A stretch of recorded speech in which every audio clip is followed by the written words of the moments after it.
రాష్ట్రంలో 6 ఏళ్ల సమీకృత ఇంజనీరింగ్ విద్యను అందిస్తున్న Rajiv Gandhi university of knowledge technologies RGUKT పరిధిలోని నూజివీడు ట్రిపుల్ ఐటీలో 2026 నుండి 27 విద్యా సంవత్సరానికి సంబంధించిన పీయూసీ ప్రవేశాల కౌన్సెలింగ్ నేటి నుంచి ప్రారంభం కానుంది. ఈ నెల 19, 20 తేదీల్లో కౌన్సెలింగ్ నిర్వహించేందుకు అధికారులు అన్ని ఏర్పాట్లు పూర్తి చేశారు. నూజివీడు ట్రిపుల్ ఐటీలో మొత్తం 1100 సీట్లు అందుబాటులో ఉండగా, ప్రత్యేక కేటగిరీ సీట్లను మినహాయించి మిగిలిన సీట్ల భర్తీ కోసం కౌన్సెలింగ్ నిర్వహించనున్నారు. ప్రవేశాలకు అర్హత సాధించిన అభ్యర్థులు నిర్ణీత తేదీల్లో అవసరమైన ధృవపత్రాలతో హాజరుకావాలని అధికారులు సూచించారు.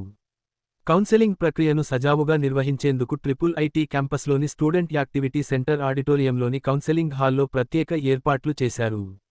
అభ్యర్థులు, వారి తల్లిదండ్రులకు ఎలాంటి ఇబ్బందులు తలెత్తకుండా అవసరమైన సౌకర్యాలను కల్పించినట్లు అధికారులు తెలిపారు. ప్రవేశాల ప్రక్రియ పూర్తయిన అనంతరం పీయూసీ ప్రథమ సంవత్సరం తరగతులు జూలై 1వ తేదీ నుంచి ప్రారంభం కానున్నాయి.